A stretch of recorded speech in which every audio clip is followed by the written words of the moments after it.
Hello, listeners. This is Kat, and welcome back to Put Your Hands Up Podfics. This will be the continuation of The Roundabout Way of Fate. This will be Part 6, Chapter 4, entitled The Skeleton. After that, the danger that Izuku's quirk puts him in becomes more real. Inko sits him down a few days later and tells him everything Dr. Tsubasa warned her about the day his quirk manifested. She hadn't wanted to fully tell him when he was younger because she didn't want him to worry, or worse, think his quirk was a bad thing. But now it's clear that in order for him to be safe, for him to really take his safety seriously, she needs to tell him everything. So she begins by explaining how Dr. Tsubasa said his quirk is very strong and will only get stronger as he grows up, which is a wonderful thing, but it means they have to take some precautions. She goes on to say that because healing quirks are so rare, especially powerful ones like Izuku's, that it's not unheard of for healers to be sought after by both heroes and villains. The latter because they can't go to the hospital after a fight, so healers are especially valuable to them. In fact, healers getting captured by villains isn't something that might happen, but something that can and has. She hesitates to mention the incident with Endeavor's healer, not wanting to scare her son, but eventually she tells him. He deserves to know everything now. Izuku listens with a blank look on his face, gazing down at his lap the entire time. He stays silent when Inko finishes, and it makes the woman fidget nervously. Finally, she takes his hands into hers and has him meet her gaze. Her eyes are watery, but her gaze is firm. "Baby," she starts, then clears her throat. "Izuku, I don't want to scare you. I never wanted to scare you by telling this. It's okay, Mom," he says. "I understand. It's a little weird, you know? I mean, I'm just me. It's weird to think that I'm desirable to people that I don't even know. And just for my quirk, it's just weird." He scratches the back of his head. "And I always thought that Kachan was a bit paranoid and overprotective, but now, I guess it makes sense. Ugh, and I bet he's going to be a lot worse after this." He lets out a huff of laughter, but there isn't much humor in it. Inko gives him a sad smile and squeezes his hands. I know it's probably going to be annoying and tiresome being attached to his hip all the time, but I need you to take it a bit more seriously. Katsuki-kun is your protector. He knows that, and I need you to know it as well." Izuku presses his lips together and nods once. And it won't just be him," Inko adds. "Dr. Tsubasa-san said that a lot of hero agencies upped the security around their healers after the incident with Endeavor's agency, so just know that Katsuki-kun isn't going to be the only overprotective hero you're going to have to deal with when you get older." She laughs. Izuku rolls his eyes, but smiles a bit. "I'm excited for you to become a healer," his mother says. "But you haven't joined the world of heroes yet, and until you do, you need to be careful.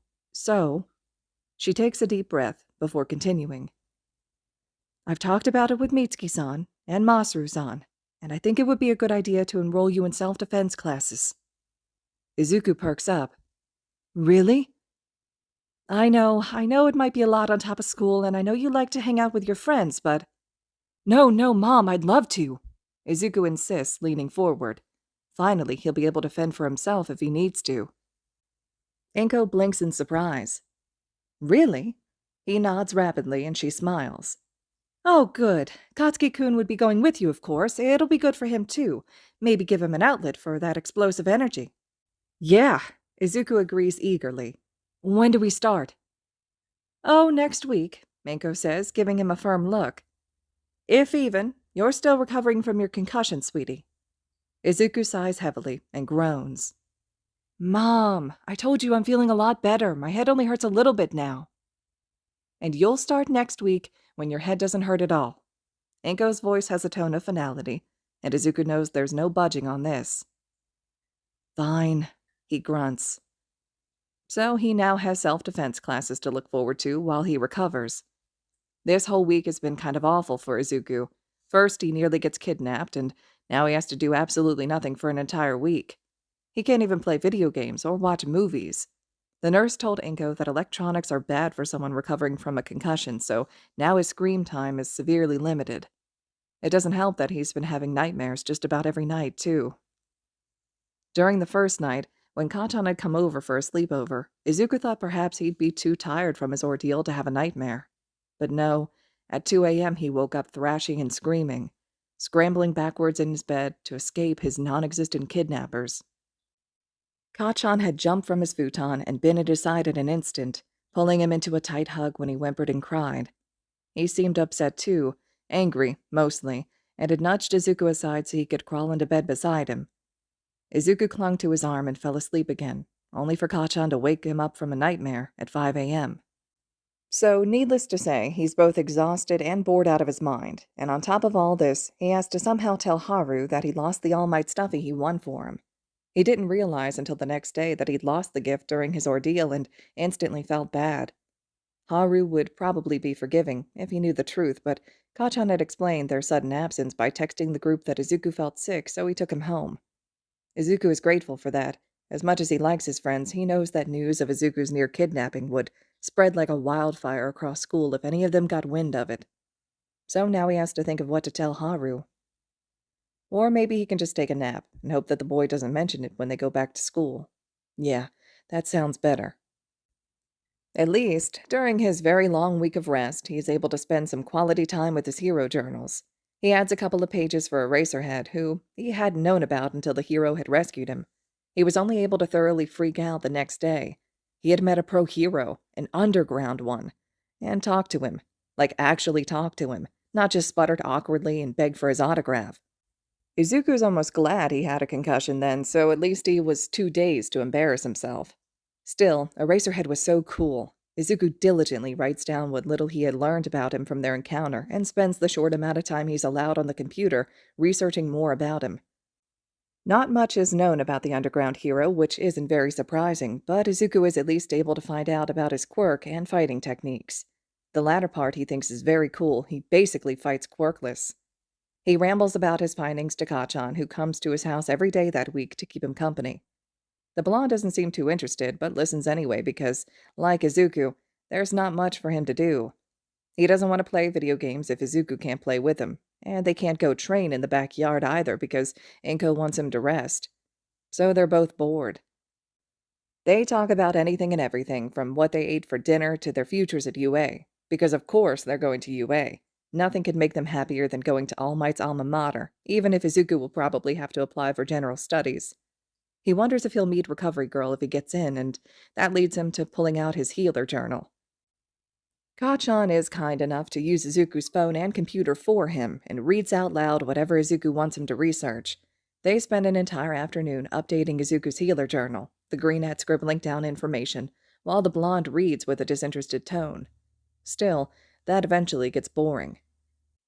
Izuku is grateful for his friend's presence, but feels bad that he's sacrificing a week out of his summer break just to sit around with him and do nothing.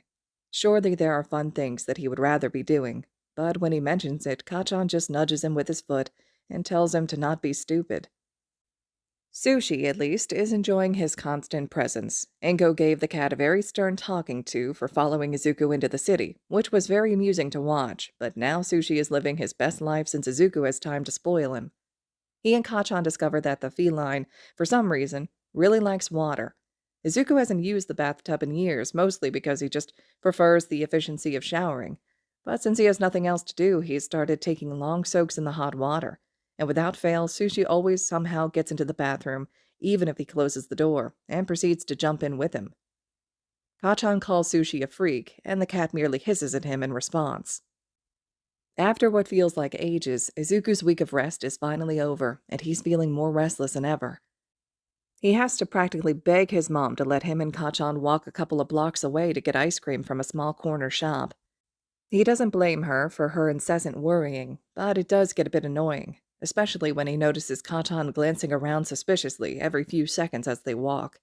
He hopes this paranoia won't last too long. Maybe if he gets really good at self-defense, they won't worry so much. At least, that's what he's hoping for as he walks into the martial arts gym with Kacchan for their first class. It's exciting and nerve-wracking at the same time, but he relaxes slightly when the teacher greets them with a wide smile and mentions that all the other students are beginners, too. Kimura-sensei is super nice, even though she looks really intimidating. Her skin is made up of hard, purple-tinted scales that are tough like crocodile skin, and her eyes are yellow with slitted pupils. Despite this, she has a soft voice and a bubbly personality. But it becomes clear she also doesn't take any bullshit when Kachan makes a snide comment after she says that the first couple of lessons will just be learning how to properly throw punches and kicks. The blonde blinks in surprise when her entire personality changes and she throws a fiery retort at him that makes the rest of the class snicker. He clearly takes her a bit more seriously after that. The self-defense classes are fun, but a lot harder than Izuku thought they would be. Once school starts back up again, Izuku finds himself restraining himself from using his quirk just so that he has enough energy to get through his after-school lessons. They're only on Sunday, Tuesday, and Thursday, but Kimura makes it very clear she expects them to keep practicing at home. So after a few months of now real training, Izuku and Kachan start going on runs together. The lessons are physically demanding for both of them, so they figure that running might help them build muscle and become stronger. Izuku likes it, especially when he discovers that he's a faster runner than Kachan, which pisses his friend off. Their casual jogging often turns into full-on sprinting as they race each other. It's super fun, even if it does leave their legs shaking with exhaustion afterwards. Izuku soon starts having to put his hair into a small ponytail when he exercises. When Kachan questions why he's growing out his hair, Izuku replies that he just feels like it. He doesn't mention that he thought it would be cool to grow his hair out like Eraserhead's. That would no doubt lead to endless teasing. He's not sure how long he's going to grow it out, or if he's even going to keep it this way, but he'll see how it goes. As time goes by and the two boys get older, Inko gradually becomes more relaxed. She still worries about Izuku, but at least he doesn't have to text her every 10 minutes when he's somewhere that isn't school or home. She listens with a smile on her face when Izuku comes home and tries to show her the moves he learned during self-defense class that day, and he knows that his growing strength is definitely helping to ease her mind. Kachan clearly enjoys the classes too. A bit too much, actually. It's not super concerning at first because he's usually too sore and tired to do much outside of class, but once they start learning how to actually fight, things start to take a bit of a downward spiral. Izuku first notices it when Kachan eagerly jumps up to volunteer when Kimura says she needs someone to act as an attacker, so she can show them a particular defense move. Kachan gets knocked to the ground, of course, but Izuku finds it a bit odd how excited he gets whenever they do one-on-one fighting. He's always willing to take the offensive role, and it only starts to become a bit of a problem when Kimura starts actually teaching them how to attack, deeming it important to learn both defensive and offensive skills. Then one day, Izuku walks onto the schoolyard with his lunch in his hand just in time to see Kachan using one of the new offensive moves on a fellow classmate. And that's when things take a turn for the worse. It's not that Izuku's unused to Kachan getting into fights. He's healed his friend more times than he can count after he gets into a scuffle. The problem now is that Kachan is no longer just showing off his quirk or roughhousing. He's got real fighting experience and is practicing those moves on random school kids. It horrifies Izuku, and he immediately tries to put an end to it, but Kachan doesn't seem too pleased with him. "Come on, Kachan, you gotta admit it's kind of unfair," Izuku protests one day as they're walking home. "You know a lot more about fighting than they do, and one day you're gonna get someone really hurt." "So?" Kachan rolls his eyes. "I've got you around. Why does it matter if they get hurt?" Taken aback, Izuku scowls. "I'm not going to heal people just so you can beat them up again." Kachan just grumbles in response.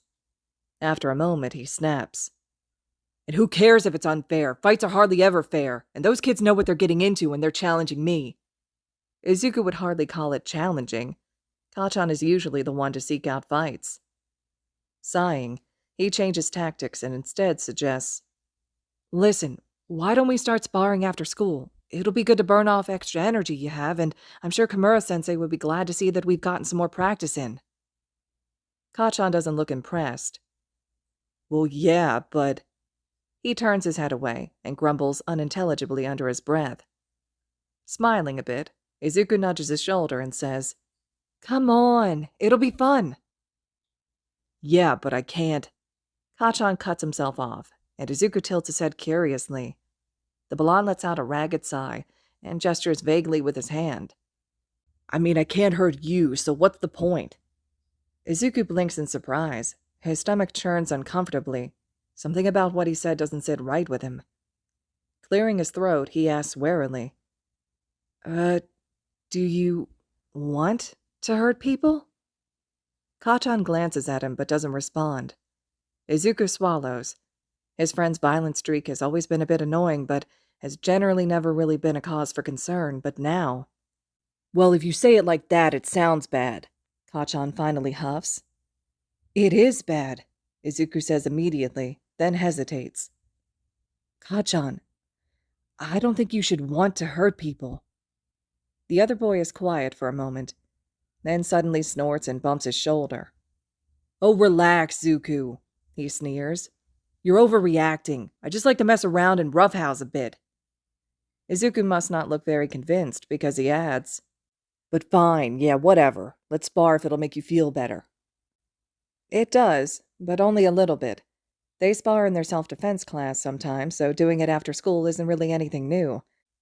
It seems to slightly satisfy Kachan's violent tendencies, but the boy is still much too harsh to the other kids at school for Izuku's liking. It starts with Haru. Kachan has never really liked Haru, and Izuku has never really understood why.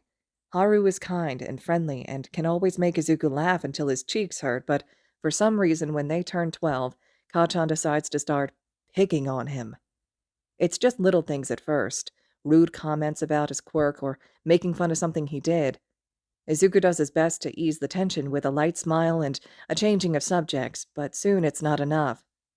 As they get older, the occasional teasing becomes constant, turning meaner and crueler every day. Even when Haru eventually stops hanging out with him, Kachan still seeks him out to pester him. And where Kachan leads, Tsubasa and Inaba follow. It's really sad to watch, actually, to see Haru's former friends turn against him and relentlessly torment him. Izuku tries to soothe him in between class periods or right after lunch, but when Kachan finds out, he gets pissed and does everything he can to stop Izuku from speaking with Haru.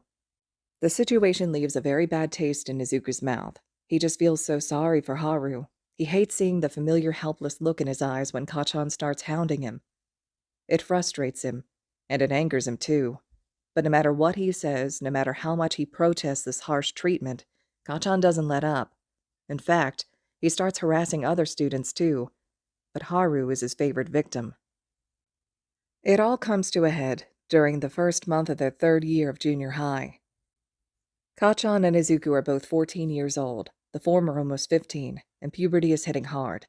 Hormones are high and Kachan's violent streak is returning with a vengeance.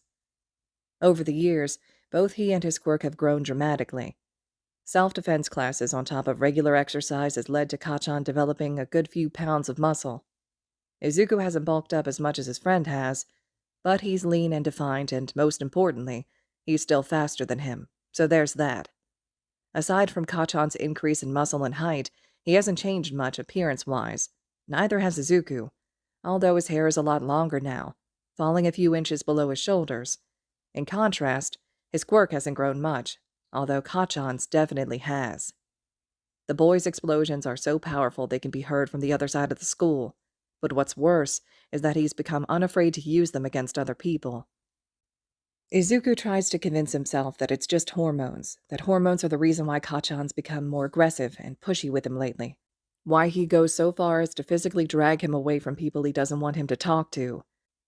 That hormones are why he continues to start fights with other kids, even when no one is crazy enough to want to get into a fight with him anymore, so he just ends up pouncing on innocent victims. That hormones are why he teases and sneers at his own friends. But there's no way hormones can explain why Kachan treats Haru the way he does. It drives Izuku crazy, especially since Haru has never done anything to wrong him. In fact, he actively avoids Kachan because he knows what'll happen if the blonde catches him.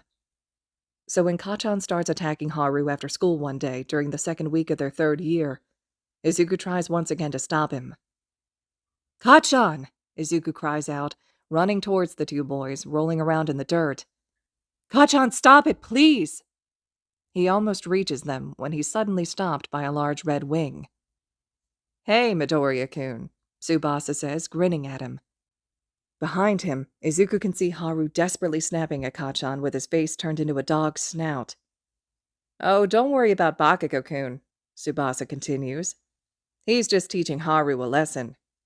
He's hurting him, Izuku protests, flinching when he hears an explosion followed by a yelp of pain. Stop it! Kachan, stop it! He tries to run towards them again, but Tsubasa's wings stop him once more, this time blocking his view, too. The larger boy steps closer. Come on now, Midoriya-kun, Tsubasa says. He starts slowly flapping his wings towards Izuku, forcing him to step backwards or get hit. Hey, Tsubasa-kun! Frustrated, Izuku tries to step around, but Tsubasa's wings have grown with him and are much larger than they used to be. Izuku grunts as a wing hits his chest, gentle enough to not hurt him, but hard enough to push him back. Relax, Midoriya-kun, this is just hero stuff, Tsubasa says dismissively, using his wings to herd the smaller boy away. Don't concern yourself with this. Bakugo-kun will walk you home soon enough. To Izuku's disbelief, the boy is smiling at him like nothing is wrong, like he doesn't even realize that what Kachan is doing is horrible. He can still hear the angry yells and explosions from his childhood best friend behind Tsubasa, as well as Haru's grunts and yelps of pain. It makes Izuku's eyes sting with frustrated tears and a hard ball form in his throat. A feeling of helplessness rises within him, but it only angers him even more, spurring him into action. With a hard shove, he pushes past Tsubasa's wing with his shoulder and dashes over to the two boys. Kachan has Haru pinned to the ground and raises his fist once more, sparks dancing across his skin. Kachan, no! Izuku lunges forward and wraps his arms around Kachan's chest, stumbling backwards as he drags him off of Haru. Kachan sputters and thrashes wildly, but it buys Haru enough time to scramble out from underneath the blonde and stagger to his feet. Izuku watches as Haru, burned and bruised with a bleeding nose, casts him a grateful look and runs away before Kachan manages to break out of his hold. Zuku, what the fuck? Kachan shrieks, twisting away from him and whirling around. What's your fucking problem? You! Izuku shouts, clenching his fists as he glares angrily. Kachan, you could have killed him! Kachan rolls his eyes and scoffs. Oh, don't be so dramatic, Zuku. I was just roughing him up a bit. No, you weren't. You were hurting him, Izuku protests. What did he ever do to you anyway? He was pissing me off, Kachan states, as if that explains everything. What are you even doing here anyway? I thought I've told you 1,000,000 times to stay out of the way when I fight. Yeah, sorry, Tsubasa says, scratching the back of his head as he walks over to them. He got past me. Kachan arches an eyebrow and snorts. How pathetic are you to let a guy with a healing quirk get past you? Izuku frowns, his heart still thudding with adrenaline. What's that supposed to mean? He snaps. It means... Kachan swings his head back to fix him with a hard look, poking him in the chest with a finger. That you've got no business getting involved with fights. You're going to be a healer, not a hero, so quit acting like you're anything more than a guy with a healing quirk. Izuku's eyes widen, and he stumbles back a step, as if struck by a physical blow. A flash of something passes over Kachan's face before it regains its usual cocky expression. Izuku swallows and grits his teeth, glaring hard. Well, anyway, we gonna head to the arcade or what? Tsubasa asks. Inaba-kun should be here soon. Yeah, Kachan huffs, still eyeing Izuku. Sure, whatever. He pauses before clearing his throat impatiently, turning his face to show his bruised cheek where Haru must have landed a hit on him. He doesn't say anything, but the expectation is clear. Izuku almost laughs out loud. Kachan seriously expects him to heal his injuries after saying something like that to him? Bullshit. Izuku usually tries not to curse much, but right now he wants to scream obscenities at his childhood friend. But instead, he just takes another step back. I need to get something first, he says, voice hollow. I forgot something in the locker room. I'll come with you, Kachan starts to say. No, Izuku interrupts, already turning away. I'll be right back. Without waiting for a response, he turns and dashes over to where he saw Haru disappear. He spots the boy sitting against the wall next to the water fountain, hissing as he dabs his burns with a wet tissue. Haru-kun, Izuku whispers. Haru flinches, but relaxes slightly when he realizes it's him. He gives the greenette a weary smile that Izuku cannot return. He slowly walks over to where the boy is sitting, gasping softly when he sees the extent of the wounds littering his body. Burns, scrapes, bruises. God, Kachan brutalized him. I'm sorry, he croaks, falling to his knees in front of Haru. I'm so sorry. I should have stopped him sooner. I don't understand why he treats you this way. Izukun, it's okay, Haru says, and Izuku lets out a single wet laugh at the old nickname. This isn't your fault, Haru continues. I guess Bakugo-kun found out I was thinking of applying to UA. You are? Izuku blinks in surprise. I was, Haru corrects, then winces. Now I'm thinking maybe it's best if I don't. I only mentioned it to a couple of people, but Bakugo-kun must have found out anyway, and, well... He gestures to himself. He's pretty adamant about you and him being the only ones from this school to get into UA. Izuku grits his teeth. I didn't know you wanted to be a hero, he admits. Oh no, Haru shakes his head. I was going for general studies. Izuku can't believe his ears. If Kachan beat up Haru because he wanted to get into the hero course, well, it wouldn't have made it okay, but at least it would have made sense. Kachan's always been the competitive type. But to beat up Haru just because he wants to get into the same school as him? God, what the hell has Kachan turned into? Izuku's never been so pissed off before in his life. Taking a deep breath through his nose in an attempt to calm himself, Izuku reaches forward and places a hand on one of the burns on Haru's arm. His quirk activates automatically in response to direct contact with the wound, and Haru sighs.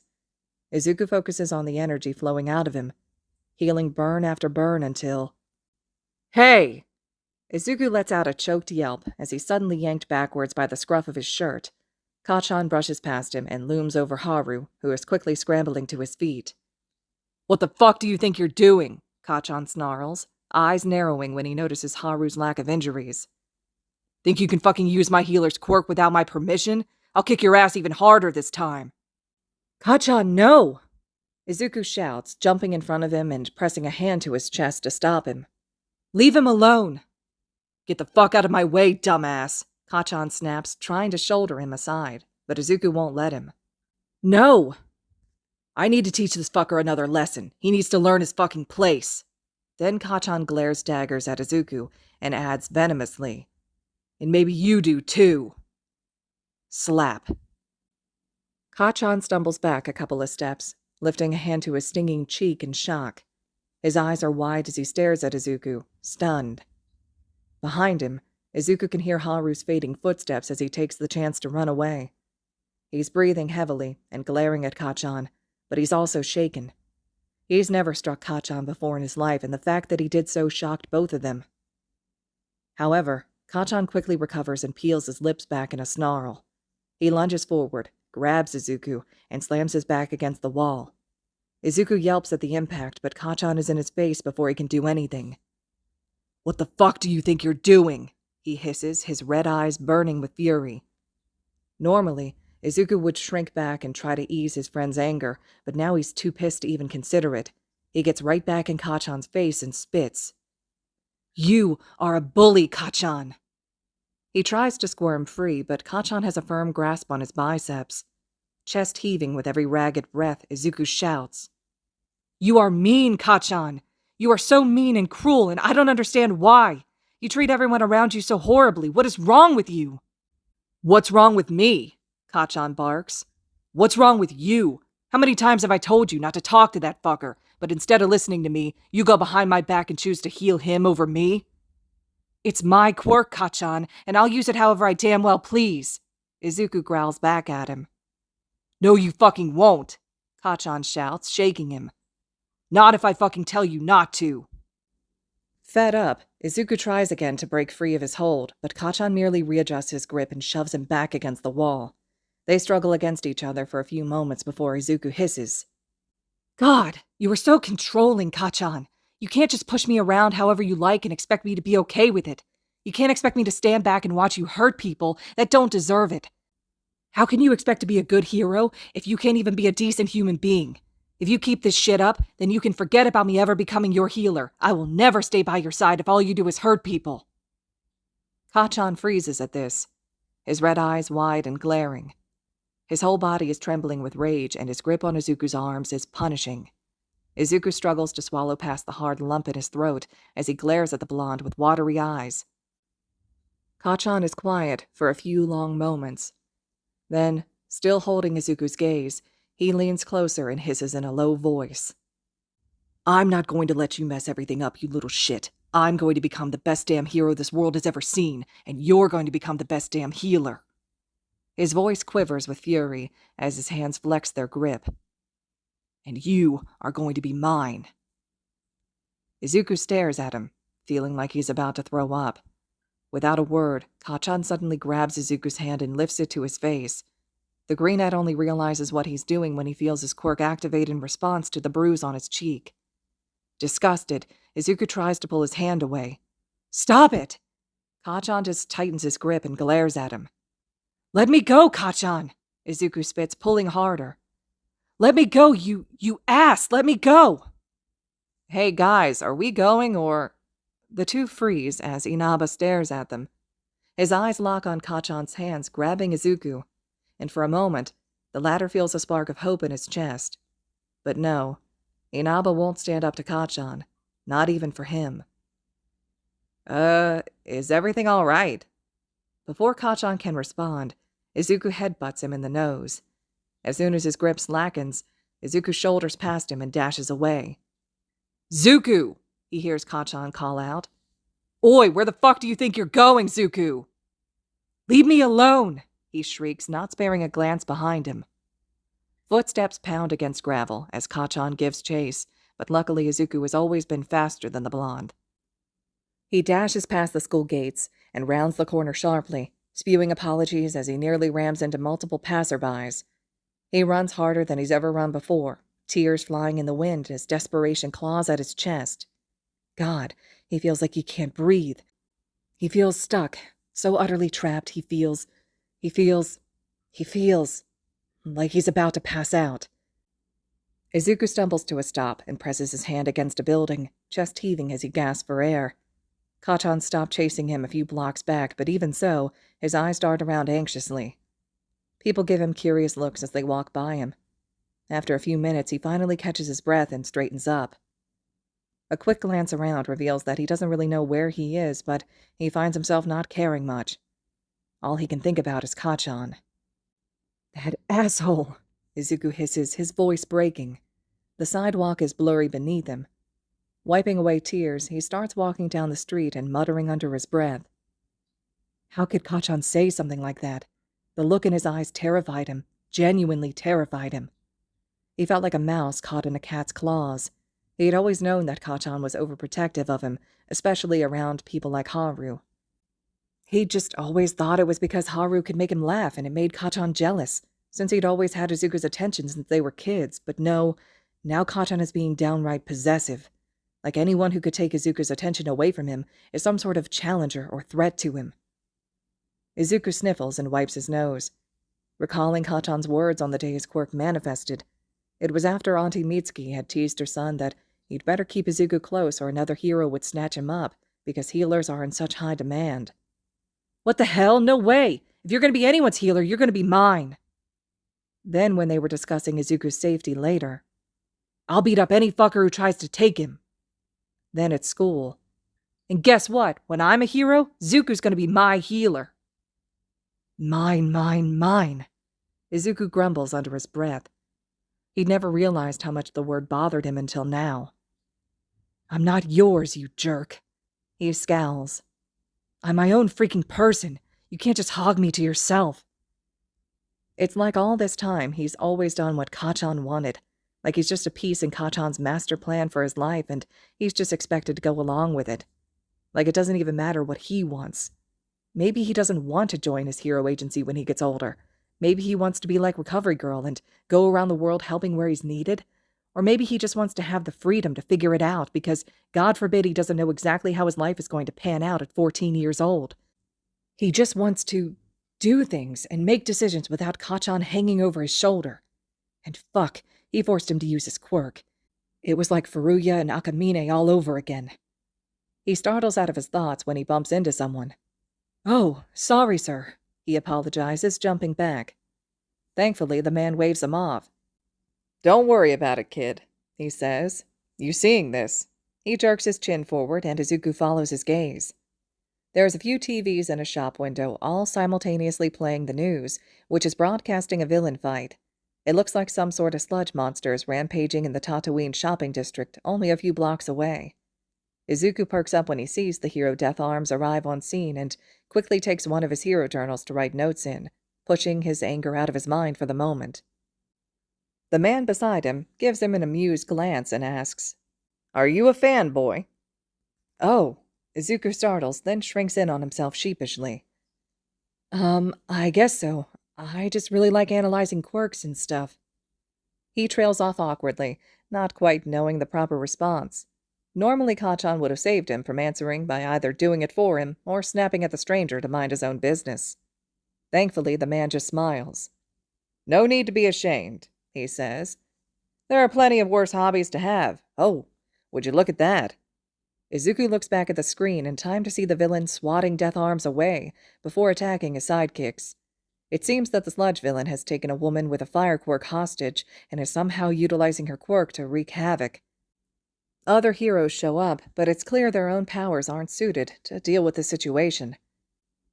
Izuku feels bad, both for the woman and the heroes. He knows how awful it is to feel like you're powerless in a certain situation.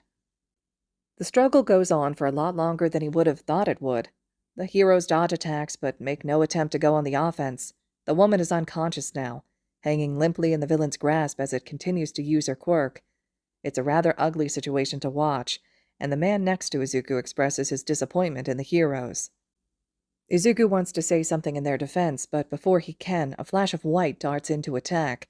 A moment later, he realizes that it's All Might, seemingly in his civilian clothes. The sludge villain grabs onto the number one hero with its sticky tendrils, but unlike Death Arms, he's able to pull himself free. Then he grabs the woman with one hand, and with the other he blasts the villain away with a Detroit smash. Izuku's jaw drops in awe, and people around him stop too, looking up at the sky where a large wind tornado spirals upward. A few moments later it dissipates, followed by dark clouds rolling in and drizzling rain. "Wow," the man beside him barks. "He changed the weather with just one punch. That's All Might for you."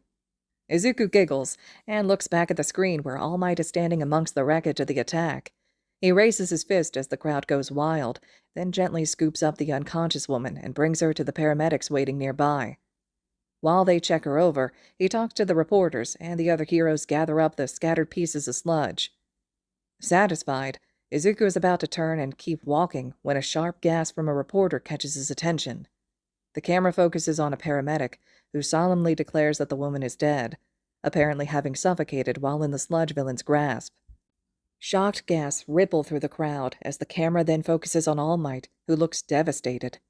The next few minutes are filled with him apologizing repeatedly and expressing his regret, but for some reason he seems a bit restless. Izuku's not the only one that notices, and when All Might abruptly apologizes and says that he must leave, one reporter criticizes him harshly, saying, "You came too late, and now you're just going to leave?" Izuku winces. He's sure All Might has his reasons, and he does apologize repeatedly, before quickly taking his leave, but his departure doesn't look good to the press. The man beside him tisks, shaking his head. "Not a good day for the heroes." Izuku swallows and then sighs. Even if it didn't end so well, it was still cool to see All Might. Unfortunately, thanks to the number one hero, it's now drizzling, and he doesn't have an umbrella. "I guess I should go home, then," he murmurs to himself, then winces. He hopes he doesn't run into Kachan. He'd like to avoid that confrontation for as long as possible. He checks his phone, which is still set on silent since he was in school, and wrinkles his nose at the numerous text messages and missed calls from Kachan. The last one was sent 5 minutes ago. Thankfully, it seems he hasn't said anything to Inko, or otherwise Izuku would have over 100 missed messages. Ignoring the blonde's texts, Izuku pockets his phone and starts walking again. He figures he can find his way home if he can just find a familiar landmark. Of course, he could also probably just search up a map, but it's kind of exciting being out on his own. A bit nerve-wracking since he lost his protection, but exciting nonetheless. It's like he's exploring, and the best part is that he decides what turns to take instead of just following Kachan around. It doesn't take very long for him to find a familiar street. It's fairly empty at this time of day, so he relaxes slightly, enjoying the setting sun beaming on him as he walks down the street. The drizzle has faded away by now, leaving everything slightly damp. Izuku is in the midst of pulling his hair up into a ponytail when the sound of harsh coughing startles him. Pausing, he glances around before following the source of the noise. It leads him towards an alleyway, which makes him a bit nervous. He's always avoided alleys since that day. But they're in a relatively nice neighborhood, so he cautiously continues walking until he can peek his head around the corner. A tall skeleton of a man is leaning heavily against the wall. His eyes are closed, and he seems to gasp for breath. Izuku frowns. He doesn't like the sound of that. Every inhale and exhale is slightly gurgly, like there's something wet in his lungs that he can't get out. And he looks awfully skinny, especially in those clothes that are obviously much too large for him. There's also something weirdly familiar about him, so Izuku doesn't feel particularly unsafe as he slowly steps into the alley. Excuse me, sir?" The skeletal man startles, his eyes flying open. Izuku startles too and raises his hands, placating. I'm sorry," he apologizes. "I didn't mean to surprise you, it's just... Are you all right?"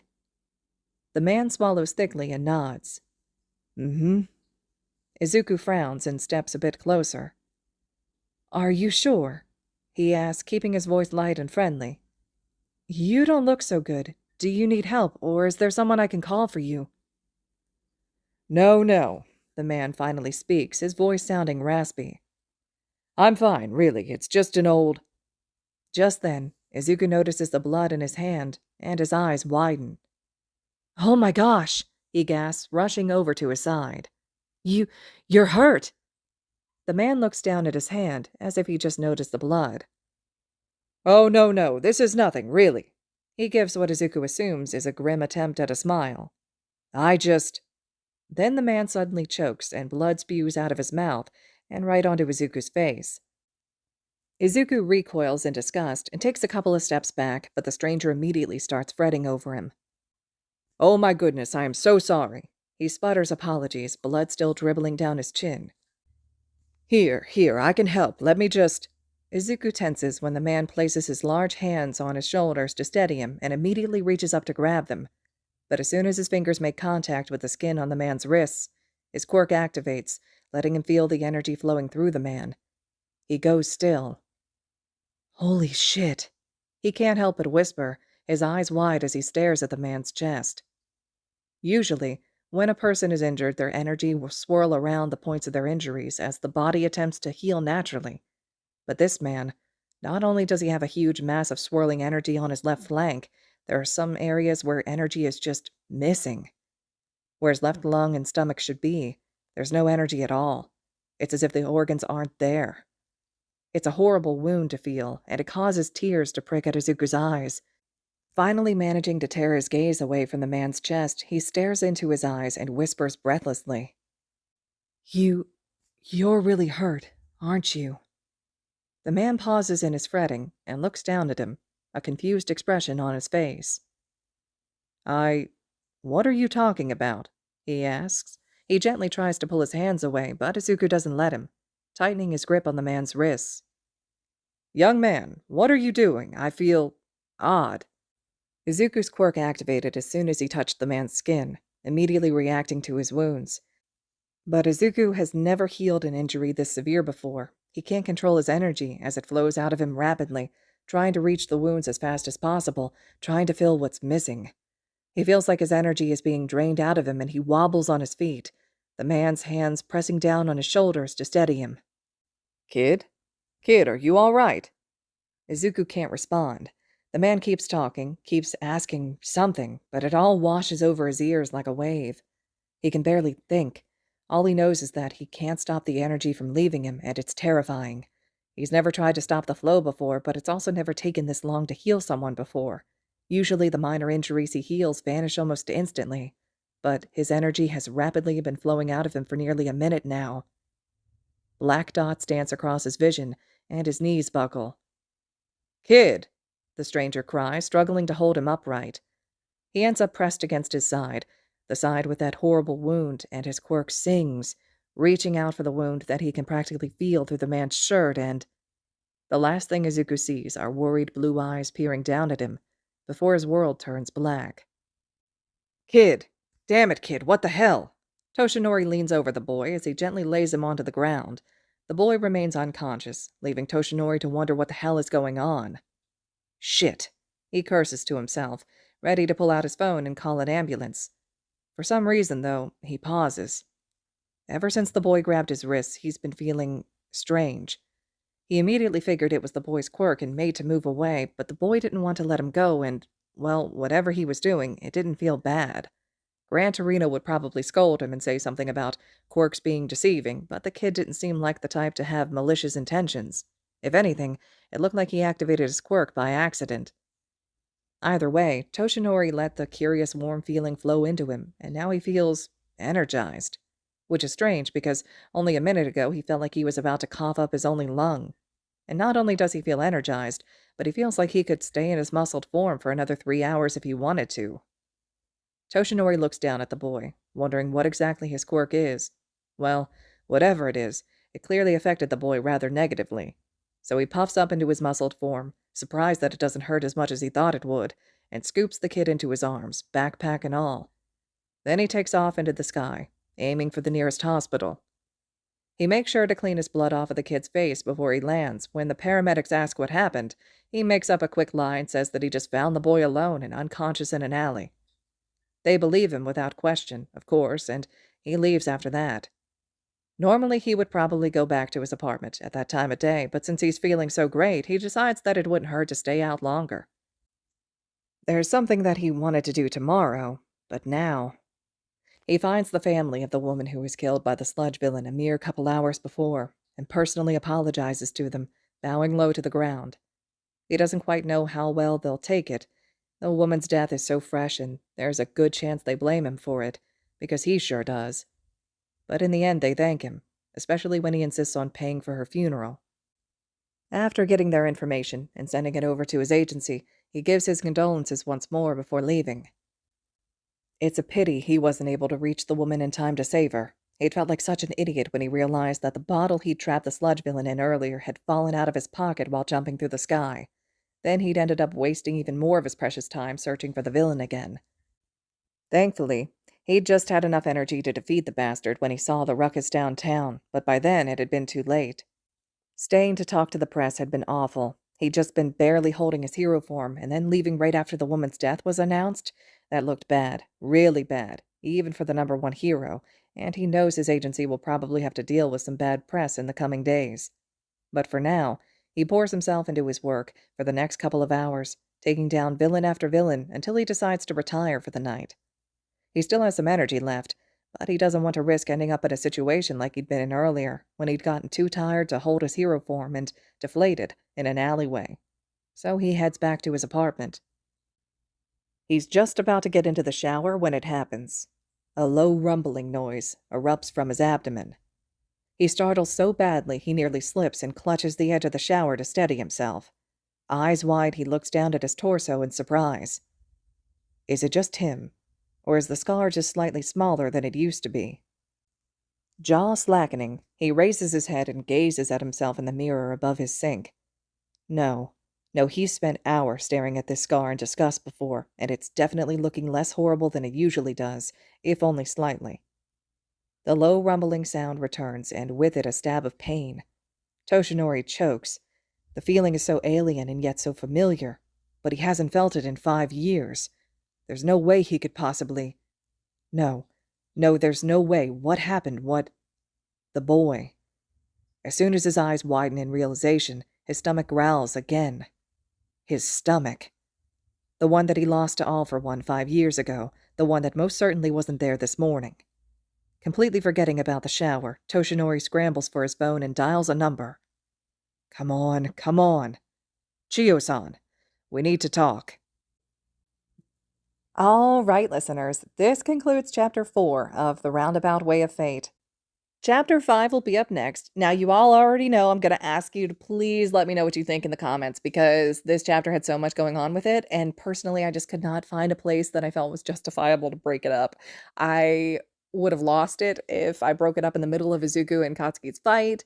And there was so much going on with that. So many things shouted Izuku standing up for himself. And you see a lot of this possessive behavior that has been, adding up and building throughout the earlier chapters, and now it's starting to reach like a precipice where the two of them are fighting. And then you also see All Might coming into the scene as well and having his stomach regenerated. So there's a lot going on. Drop those comments, let me know what you thought, and as always, thank you all so much for listening.